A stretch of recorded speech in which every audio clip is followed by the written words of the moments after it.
మన్ని news 9 ముఖ్యాంశాలు చదువుతున్నది.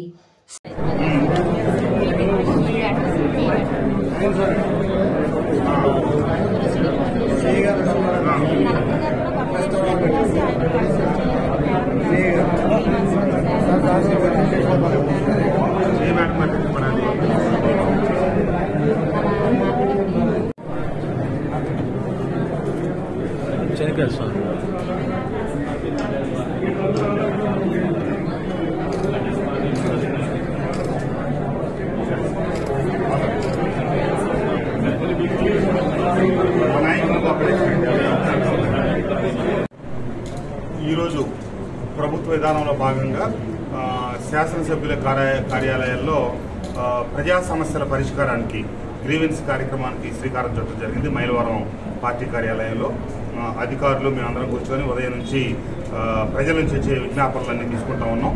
వీటిలో తక్షణం పరిష్కరించే వాటిని పరిష్కరిస్తా ఉన్నాం. అట్లాగే సంబంధిత అధికారులు వాటిని తీసుకొని త్వరితగతిన పరిష్కారం చేస్తా ఉన్నారు. చంద్రబాబు నాయుడు గారి సూచన మేరకు ప్రజలకి అవసరం కలగకుండా ప్రతి బుధవారం ఈ ప్రజా ఫిర్యాదుల స్వీకరణ కార్యక్రమం చేస్తాం. ఈ వారం మైలవరంలో పెట్టాను. వచ్చే వారం జీకొండూరు కానీ లేకపోతే గొల్లపూడి కానీ పెట్టి అట్లా ప్రతి వారం కూడా ఖచ్చితంగా పార్టీ అధ్యక్షుల వారు ముఖ్యమంత్రి గారి ఆదేశానుసారం తప్పకుండా చేస్తాం. తప్పకుండా ప్రజా సమస్యల పరిష్కారంలో తెలుగుదేశం ప్రభుత్వం, కూటమి ప్రభుత్వం ముందుంటుంది. అభివృద్ధిలో కూడా ముందుంటుంది.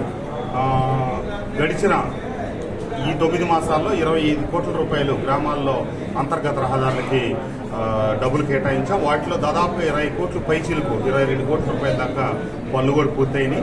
ఇంకొక 2.5-3 కోట్ల రూపాయల పనులు ప్రోగ్రెస్లో ఉన్నాయి. తప్పకుండా ప్రజలకు ఉన్నటువంటి సమస్యలు నిరంతరం పరిష్కరించే వేదికగా ఈ గ్రీవెన్స్ కార్యక్రమం జరుగుతూ ఉంది. దీనికి అధికారులందరూ కూడా సహకరిస్తూ ఉన్నారు. తప్పకుండా అన్ని సమస్యలు త్వరలో పరిష్కారం అవుతుంది. ఎక్కువ వచ్చిన సమస్యలన్నీ కూడా రెవెన్యూకి సంబంధించిన ఎక్కువ వచ్చినాయి. తర్వాత లా అండ్ ఆర్డర్కి సంబంధించిన పోలీస్ డిపార్ట్మెంట్ వారి ఇచ్చినాయి. అన్నిటి కూడా త్వరితగతిన పరిష్కారం చేస్తారు.